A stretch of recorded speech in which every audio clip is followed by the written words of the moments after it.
Good evening, everyone. This is Michael Coldesina. I'm the manager of travel industry accounts with Sports Travel and Tours, and I'd like to thank you for joining us this evening. A couple of housekeeping items to get out of the way before we start. First, your phones have automatically been muted, or the microphone on your desktop or laptop computer has also been muted, so don't worry about inadvertently disturbing the presentation if you have to do a little multitasking.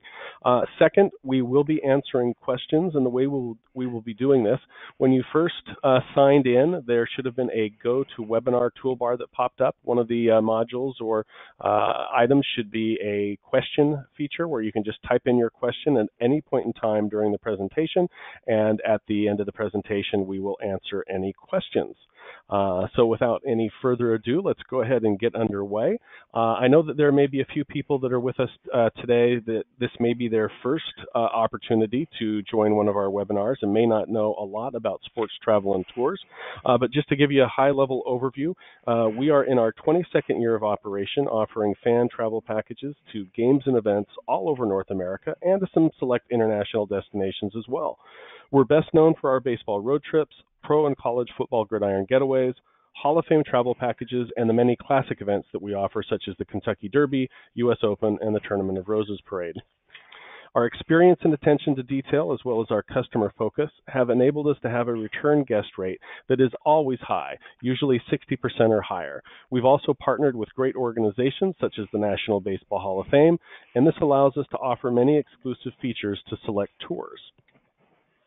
Now, tonight we have a very unique trip that we're offering this September. It combines the beauty, culture, and history of Japan with baseball, Japan's favorite team sport, and sumo, the traditional sport of Japan.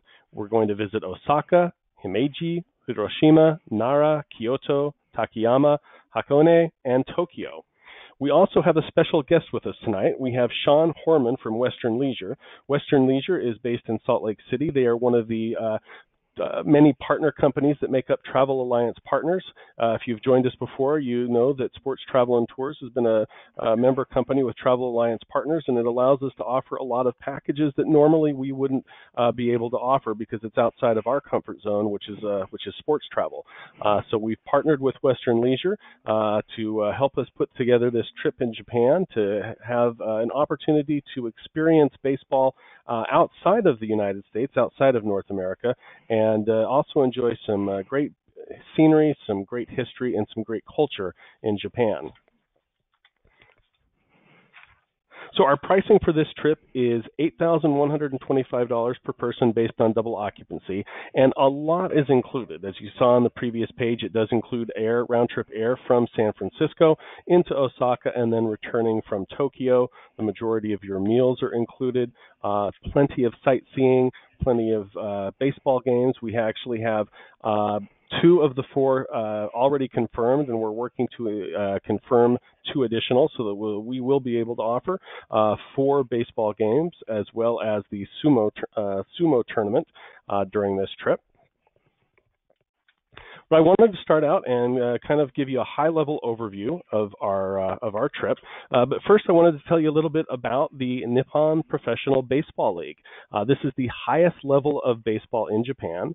The roots of the league actually can be traced back to the formation of the Greater Japan Tokyo Baseball Club in 1934. There are 2 leagues, the Central and Pacific. Each are composed of 6 teams, and the best team from each league meet at the end of the season in the Japan Series to crown a champion. So we're going to be joining them kind of at the beginning of their season. Their season pretty much mirrors the Major League Baseball, starting in April and ending in late September, with their Japan Series finishing in early October.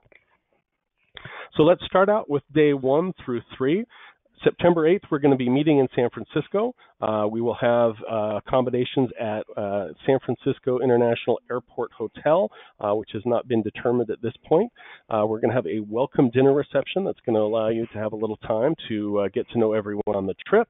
And then early to bed, because we'll have a long day on the 9th, as we depart for Osaka on United Airlines at 11:05 in the morning. It's about a 12-hour flight. We'll cross the international date line, and we'll be arriving in Osaka at 3:05 p.m. on the 10th.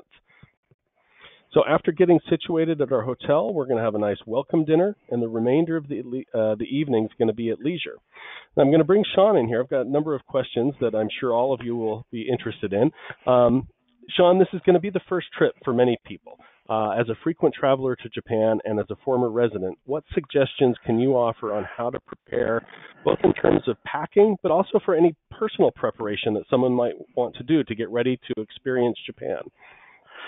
Sure, and thanks, Michael, and thanks for having me. I'm really excited to be on this webinar with you, and really excited for this trip. I think I keep telling Michael that this is the trip I want to do back to Japan. So to be able to see all these highlights of the country and really see the cultural icons of Japan, and to go see baseball and a live sumo tournament, it's just pretty darn awesome. So I hope everyone's as excited as I am about this trip.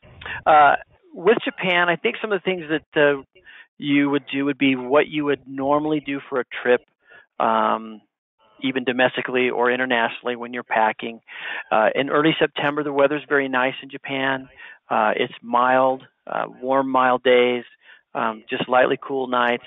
However, just like everywhere else in the world in September, the fall is starting to come on, so you want to be sure to have layered clothing and be prepared for some rain. Again, just things that any good traveler would do. Other things to remember is that everything's just kind of a little bit smaller in Japan. The way they build hotel rooms and other things, it's not the same scale as we have here in the United States.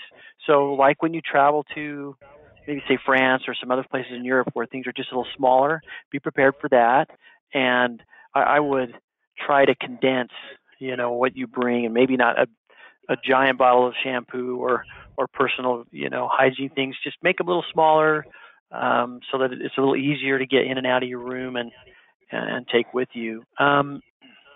Another thing, I'm not sure if these questions are down the road here, but one other thing I would really tell everybody to bring is that they wouldn't think of is to bring like a handkerchief, because when you use public restrooms, usually there's toilet paper, and you might want to be prepared with tissues. I think we all do that on travel, but they do not have hand towels like paper towels.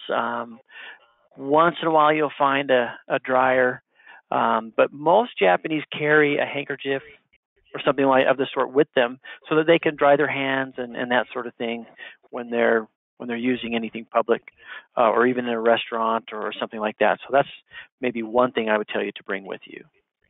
Other than that, just good travel habits, I think, Mike. Excellent. Yeah, I wouldn't have thought of that and wouldn't have known that about the handkerchief, so that's definitely good advice. We're going to have a lot of, I wouldn't say an overly large amount of leisure time, but there is enough leisure time built in that we're going to be able to explore on our own to a degree. And are there any things that we should see, or even more so try to experience as a first-time traveler to Japan? I know when I travel to different countries for the first time, or even to Europe, going back to countries that I've visited several times, I like going to grocery stores and different shops and just seeing how things are different and looking at some of the different products. What would you suggest for someone coming to Japan for the first time? I would suggest something very similar. I think the first thing is don't be intimidated or afraid to get out of your hotel and walk around. That's the best part of being in a different country, is to explore on your own and do exactly what you're talking about. Walk through the community a little bit, go into a local shop or a store, and even you don't have to speak Japanese or the language of the country you're in to kind of interact with the people. I found that when I went to France not too long ago, first time. I'd never been there, don't speak any French, and yet I had a wonderful time interacting with the local people as we went to a market in a small town, and sign language works really well. And so don't be afraid of that. And there's a lot of things in Japan, particularly in the larger cities, that are marked well. You can get a really good map that has writing and descriptions in English of any of the subways or trains. Don't be afraid of those. They're really easy. So you can get around on your free time and just get out and experience the neighborhoods. That's what I would suggest the most. All right, excellent. Well, let's move on to starting with day 4. It's going to be our first full day in Osaka. We're really going to hit the ground running. This is September 11th. We're going to visit the Hanshin Tigers Museum and tour Japan's oldest stadium, the Hanshin Koshin Stadium. This will be led by a retired Tigers player. The stadium itself was modeled after the Polo Grounds in New York, and Babe Ruth himself even played an exhibition game in 1934. When we tour the stadium, there's actually a plaque that we'll be able to see that commemorates Babe Ruth playing there in 1934.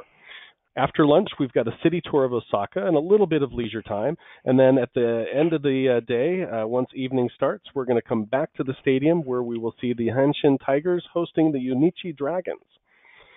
On the 12th, we're going to take our first voyage on the Shinkansen, or bullet train. We're going to go to Hiroshima, stopping first in Himeji to visit Himeji Castle.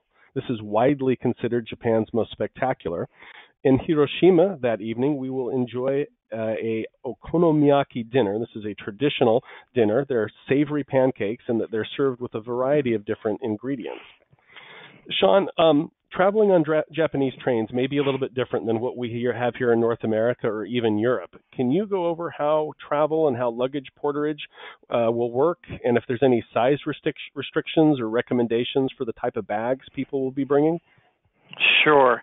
So there's two. I'll talk about two types of train travel that you're going to do. First, you're going to be traveling on the bullet train, which is the fast, high-speed passenger train, and it is absolutely fabulous. By the way, it's my favorite. I think it's my favorite form of travel I've ever done. It's quiet, it's fast, it's wonderful. However, it's really not made as a tourist or travel type of train, so there isn't luggage bays, big places, or a luggage car like you would have on a passenger train, maybe in other parts of the world. This is why what will happen, and when you travel on the bullet train, your luggage, and you'll get instructions there, so you don't have to worry about it now, but you will bring your luggage down just like you would, and your guide will help you, and that luggage will be taken and it will be transported separately from you to the next destination. They'll send it by truck, so that you don't have to lug it around. Not only is there no space on the train for big luggage, there aren't porters, and you have to go up and down some stairs, so it's really hard to take big suitcases and things through train stations. And this is the common system of moving luggage in Japan when you travel by the bullet train, that you're going to send your luggage, you're going to ship it to your hotel in the next destination. So you'll go and travel for the day. You'll take your day bag with you. So there is a shelf on the bullet train. There's different types of cars and whatnot, but most of them have a little shelf because businessmen travel and everyone else travels there. They want to put their little backpack, their briefcase, that type of thing, a little small carry-on that you're taking with you for the day. There is space for that. There's also a lot of room between seats. It's very comfortable. It's not packed together like, say, motor coach. There's not very much room at your feet. There's no leg room. Or even on an airplane, there's not very much. But on the bullet train, there's quite a bit of room. So you can put a bag above. You can set one at your feet. It's just great. The reason that they don't do the luggage and whatnot is because those bullet trains you can truly set your clock by them. They're so perfectly on time, and they pull up, the doors open, people get off, you get on, the door closes, and it's gone. So that's the other thing, is that you need to be ready when you're traveling on these trains. And if you travel on other type of trains like this around the world, you're there on the platform ahead of time. You're ready to go, because they're not going to wait a long time for you to get on and off. So you just need to be ready to get on and off. I think the other thing about train travel, if you're traveling on the subways or the regular trains, be sure to be courteous. You'll be very self-evident. Everybody in Japan, there's marked spots on the platform of where the doors will open, and you always stand on either side, so that when the door opens, and you don't want to stand right in front of it. Sometimes as Americans, we tend to stand right in front of the elevator or right in front of the doors. But everyone in Japan will stand to either side, the right or left side, so that when the door opens, everybody can get off the train and you're not in their way. And then when everyone's off, then you can file in from the side. So that's probably just a little courtesy, and that would be the same on the bullet train or the subway or the regular surface train. I think that kind of covers it, Michael. Okay, excellent. Yeah. So moving on now to the 13th. On the 13th, we're going to take the ferry to Miyajima, and we're going to see the Utsukishima Shrine. This is a UNESCO World Heritage Site in Hiroshima Bay. We're also going to visit a calligraphy museum where we'll be able to kind of see the history of brushes that are used to make calligraphy, and we'll actually be able to try our hand at this ancient art form. Before taking another trip on the Shinkansen, though, to our next stop, Kyoto, we'll have a tour of Hiroshima and explore Peace Memorial Park and learn about that fateful day when the atomic bomb was dropped. Dinner tonight that night will be in Kyoto, and the evening will be at leisure. On the 14th, we're going to travel by motor coach to Nara and visit the Kasuga Taisha Shinto Shrine. This is Nara's most celebrated shrine that was established at the same time as Tokyo and dedicated to the deity responsible to protecting the city. The shrine is known for its lanterns, which you'll see all throughout the area. Sean, we're going to be visiting a number of shrines or temples on this trip. Can you offer any insight or guidance on how Japanese view these shrines, and is there anything we need to do, or more importantly, not do while we're there visiting? Well, sure. All these shrines are, you have two main religions in Japan. You have Shinto, which is mostly what you're seeing, and that is the native Japanese religion. And then you have Buddhist shrines, and Buddhism came over from China and Korea. But the Shinto shrines, just like historical places here in the U.S., they are certainly important and historical places to the Japanese. And they are tourist spots for the Japanese as well. They go and visit these shrines. So I think just a common courtesy, common respect for a historical and religiously significant site is what you need. You're welcome to take pictures. If there is a place that they don't want you to take pictures, it will have signage that will say so. So I just think common courtesy and respect for the fact that it is not only a historical site, but it is a religious site, and there are still ongoing. There'll be Shinto monks that will be there and priests that will be there, and they still conduct their regular religious ceremonies, but they are very welcoming to guests. So I think you'll enjoy it a lot. Yeah. All right. So our last stop, or second to last stop for that day, is going to be the Todaiji Temple. This is another UNESCO World Heritage Site.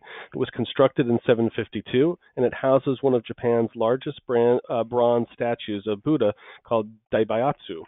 And then we'll head back to Kyoto for dinner that evening. So now moving into the next section of our trip. On the 15th, we will spend it touring Kyoto, Nijo Castle, Kinakuji, or the Golden Palace, and a visit to a handicraft center for shopping, and then off to Kiyozumi Temple, and a few other sites that will round out the afternoon. Now, before our next day, we're going to need to do a little packing as we travel to Nagoya by Shinkansen, where we'll transfer to a slower train with panoramic windows for a spectacular journey. We're going to gain over 2,000 feet in elevation as we travel into the mountains into the Haida region to Takayama, a beautifully preserved old town.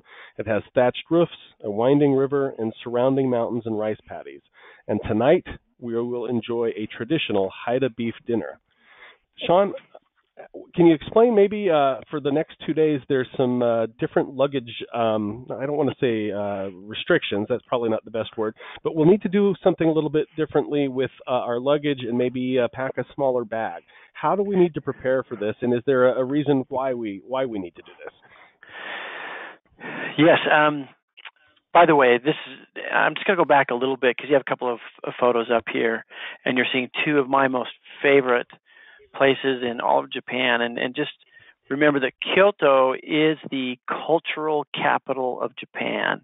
It was an original capital, and Kyoto means capital of peace. And then you have Tokyo, which became a later capital, and that means Eastern capital. So, but it is the cultural center. Every student in Japan, I think it's in 4th or 5th grade, they all make a journey to Kyoto to see Kyoto and Nara because this is the center of cultural heritage. So just so you know, and that Kinkakuji, the Golden Palace, and the the Daibutsu, the Todaiji Temple, two of my favorite places. Anyway, the reason for this is, again, you're traveling by train, so it's really not convenient for you to take a big suitcase, neither on the bullet train or on the smaller trains. And it's so much easier for you just to have a small bag. So really, it's just going to be easier on you and for your travel as you go through these 2 days. So what you need is really kind of a basic toiletry kit for yourself, maybe just a little bit of change of clothing, your jacket that you would want to bring, and it's just so they can have a couple of nights. And it's all about convenience. Excellent. All right, and I think that makes a lot of sense. It's going to be a smaller train. It's going to be at a slower pace, and with those big panoramic windows, it doesn't leave a lot of overhead space for large pieces of luggage. Correct. Yep. Yeah. So after arriving in Takayama, the next day will feature a walking tour of Takayama, a visit to a traditional morning market, and the historic Sanmaki Suji. We'll have lunch before leaving Takayama and taking the scenic train back to Nagoya, where we'll then catch the Shinkansen to Odawara. This evening is all about relaxation with dinner, a hot spring bath, and a good night's rest at a traditional ryokan-style hotel. Sean, two questions. First, Sure. What is a morning market? And then what is a ryokan-style hotel? And how does that differ from other hotels on this trip or hotels that we may be staying at in the U.S., Canada, and Europe? Sure. So, and kind of going back a little bit to Takayama, the thing that you're going to be doing as you go there and then on to Odawara is just seeing a little bit more of traditional lifestyle and practices and whatnot in Japan, because you're going to see a lot of city and you see the modern. This is kind of the historical side of not just the historical sites, but the way that the Japanese lived for thousands of years. The morning market, it's just basically self-explanatory in that the Japanese, they don't have big houses, they don't have a lot of room for things, and they kind of go out and shop every day. They love fresh vegetables and fruits and fish and meats and whatnot, so they don't store a lot of food in their home. So you got a morning market, and it's kind of a traditional thing to do almost every morning. A housewife or someone who's keeping the house will just go shopping every day and do that sort of thing. So that's a lot of fun. See a lot of local wares and foods, and it's a great opportunity for you to try things and, again, interact with the local Japanese people. The ryokan style hotel, this is ryoko just means to travel. So a ryokan is basically a travel house. That's what it means. What's great about this is a more traditional style of a hotel. So most hotels you'll stay in are very similar to hotels you'd stay in anywhere in the world. But with a ryokan, it's more like I would say think of it more like a bed and breakfast or something of that type. And a ryokan, you're going to have a different type of room. You have wonderful pictures there on the left. So the beds are low. Most of them are on tatami mats. That's the rice stalk mat. So you're going to need to take your shoes off as you enter the room, whereas a regular hotel you wouldn't. You're going to have all the staff will be in traditional dress, and they'll treat you like guests were treated in old style. You'll gather together for a meal, and that's always a lot of fun. So you'll have traditional food, traditional Japanese dinner, breakfast. There's always a hot spring in a ryokan or a hot tub, one of the two. So you'll kind of have that experience. Everybody pictures the traditional room, putting on a yukata, which is kind of like everyone here calls them a kimono, but it's kind of like a Japanese robe. Those will be there. Just that real traditional kind of bed and breakfast type of stay in Japan, and to get you a little bit more of a historical experience for one overnight. Great. Everyone will love it. That's all I can say is everyone will love it. It's wonderful. It sounds great. I have a feeling that people won't want to leave that hotel come morning. Nope, they won't. All right. All right, well, moving into the last section of our trip as we work our way towards Tokyo, there's plenty to do on the 18th. We're going to be heading towards Hakone National Park. This is going to give us beautiful views of Mount Fuji. We're going to do some sightseeing, including a scenic cruise on Lake Ashi and a cable car ride showcasing the Owakudone Valley and Mount Komagutaki. Then we're off to Kamakura to visit the Great Image of Buddha. We're going to go into the shopping district and into the, and I know I'm not going to get this, the Tsurugoka Hashimangu Shinto Shrine. At the end of the day, we're going to be in Tokyo for our last 3 nights. The next day, the tour begins with the Japanese Baseball Hall of Fame and Museum, which is located at the Tokyo Dome, which is the home of the Yomiuri Giants. This tour will be led by a local baseball celebrity. Lunch will be also in the Tokyo Dome area. We'll visit then the Meiji Jingo Shinto Shrine, a visit to the Ginza area, which is one of the busiest districts in Japan, with fashion boutiques and department stores. While we're there, we're going to get a couple of lessons in Japanese culture, including a tea ceremony, which is called sado, or calligraphy, and calligraphy, which is shodo, and everybody's going to get an opportunity to participate. So this is something that's really exciting. That evening, we'll see the Tokyo Yakult Swallows hosting the Hanshin Tigers at Jingu Stadium in Tokyo. There's a number of teams that play in Tokyo or the surrounding areas. I think there's 5 to be exact. But Jingu Stadium, which opened in 1926, is the oldest stadium in Tokyo. On the 20th, that'll be our last full day in Japan. We will include Tsukiji Outer Market, the Sumida River Cruise. We'll also take in some shopping, but not last but not least is going to be the Ryogoku Sumo Hall, where we'll be able to be experiencing one of sporting's greatest traditions, sumo wrestling. This is what I'm really looking forward to. I'm a huge baseball fan, but sumo is just something that you've seen on TV. You want to be able to experience firsthand. I'm really excited about it. But probably this next to last thing, it's our farewell dinner. I've heard a lot about it, and I'm really excited. Shabu shabu. This is a popular dish consisting of paper-thin slices of beef and vegetables that are cooked at each dinner table in a pot of hot broth. It looks fabulous. Sean, any suggestions on how to pace ourselves for this? Yeah, just come hungry, because the volume will be high, and it's just so good, and it's cooked right there, and you can cook what you want together. It's a wonderful, fun meal that everybody will enjoy. And even looking back at all these meals, I know people worry about eating in foreign countries, and if they haven't been there before, but all the meals that you'll be served, people with an American palate will enjoy very much, and you don't have to worry about it. And it's a great way to finish off the tour with a shabu shabu dinner. Excellent. Well, I know I've got a couple of final questions, and I know there's a few questions that have come in.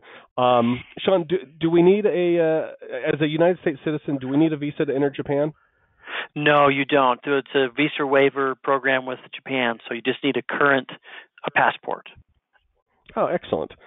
So pretty much all of the lunches are going to be on our own. Everything else is covered. We'll be doing breakfast as a group. Well, breakfast kind of at the hotel, dinner as a group. But any recommendations or suggestions on what we ought to try looking for or try when we have lunch on our own? Sure. You know what? My list is so long because I'm very jealous. I haven't been to Japan for a while, but one thing to definitely try is to try ramen. And many people in the United States have never had real ramen. All they think of is cup of noodles or instant ramen. That is not what you would get at a real ramen shop. It's all made fresh right there in the shop. They make the noodles, they make the broth. They take great pride in their food, and so definitely go to a ramen shop. Everyone will like it. It's fabulous. Here's one thing that you need to know about Japan. Japan has absolutely amazing service, and it's different than anywhere else I've ever been. They really don't do tipping there, but they take such great pride in whatever job they do. You'll just be amazed at the presentation, the kind of the execution of how they do food, even in simple fast food, is still really good. There's a couple other dishes I would definitely recommend. So ramen is one. Gyudon. There's little gyudon shops everywhere. It's a cooked beef and onions in a broth that's served over rice. Super delicious. Everybody loves it. Yakisoba. That just means fried noodles. So everyone loves yakisoba. And then one of my other favorites that I would suggest, that I know every American would like, is called tonkatsu, and it is a deep fried pork cutlet, kind of like a pork chop. There's no bone in it, and they deep fry that and bread it and serve it with rice and a sauce. And yeah, I'm making myself hungry, but definitely explore. There's a lot of foods that you will like, and the great thing is that no matter where you are, whichever hotel you're in or wherever you're stopping for lunch, you'll have tons of options because there's restaurants everywhere, and they display in front of the restaurant. Well, this is a good word of advice. So when people go into a restaurant, generally they know what they want before they walk in. So it's not very common to sit and stare at a menu for a long time, because out in front of the restaurant, they'll have a display. They're all done in wax of all the dishes. So this is also very helpful if you don't speak Japanese, because most of the time they'll have all these dishes. You can look and say, wow, that looks good. It's number 26. And when you go in, you can point to it on the menu, or you can even walk the waitress outside to the front and say, I want that. So I really like it. I got so used to it because I could not just look at words on paper, but I could look at the dishes and kind of see what looked good to me. So yeah, try different things. You'll like it. Excellent. Is it easy to exchange currency in Japan? Yes, actually, it's very easy to exchange currency in Japan. First of all, when you get to the airport, generally the airport tends to have one of the better exchange rates, and you can do that. You will definitely need. Oh, sorry, go back. And also, every tourist hotel you can exchange a currency at the hotel. I think almost every hotel on the list here should be able to exchange some currency for you. You won't get quite as good of a rate, but it's still pretty good. You will need to do that. If you go to, you can use credit cards in Japan, but the Japanese don't use credit cards for everything like we do. So if you go to smaller restaurants, if you go to little shops, many of them don't even take a credit card. So you will want to definitely have some yen on hand. And my recommendation is you can do that at the airport, depending on your shopping style, I guess, do a few $100s when you get there so you can have it. Japan is extremely safe. You don't have to worry about, losing the money. Well, you might lose the money, but no one's going to take it from you. You're in a very safe place. So get the exchange, and then when you're done, you can do the same thing as you leave through the airport. You can exchange it back. So it's very convenient and easy. You can always do it at the hotel. And if they can't do it, their service is so good. If for any reason they couldn't, one of them would probably take the money for you to the bank and exchange it and bring it back. So you're easily covered. Okay, excellent. Another question. I would imagine we would need plug adapters for anything that we might need to plug in, but do we also need a voltage converter? So in Japan, the way it works, you don't need a voltage converter. Anything that you have that is a two-prong plug that is the same size, that there's not one size or another, like for instance, to charge your phone or maybe to run your razor, many of those plugs, you'll notice that the plugs are the same. If it's that, you can just plug it right in Japan and you're fine. If you have a plug that has three prongs with a ground, or if it's like a lot of plugs here where one's a little larger than the other, then you will need a converter to fit into the Japanese plugs. Good to know. Excellent. Okay, just looks like quickly two last questions here. So someone's asking if, well, I know you mentioned bringing like a coat for rain, but when we're up in the mountains in Takayama, um, is it going to be cold enough that someone's going to want maybe like a sweater or some slightly warmer clothes, or is it just not enough difference in elevation to make that big of a difference in September? I would always recommend that you have something that has a little insulation on it for that time of year. It can get cold, particularly when you go up in the mountains, or when it does rain, it will cool off. Again, very mild temperatures that time of year, comfortable, but I would bring a sweater for sure to have under that jacket. Okay. And then last question that came in wants to know is the weather or the climate similar to the East Coast in terms of the humidity? Is it going to be pretty humid throughout most of Japan where we'll be traveling? It will be similar for that time of year. It's not uncomfortably humid in September in most of Japan.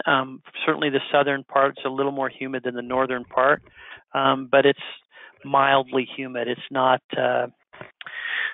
like Washington, D.C. in July. or something like that where it's just oppressive. It's very comfortable. Great. Well, I don't see any more questions that have come in at this point. I'm going to leave my contact information up. If you have any questions about the trip or about Japan, please feel free to reach out to me. I would especially like to thank Sean Horman for joining us this evening and for his wealth of expertise and knowledge. I'd like to thank all of you for taking time out of your evening or late afternoon, depending on what part of the country you've dialed in from, and have a great evening.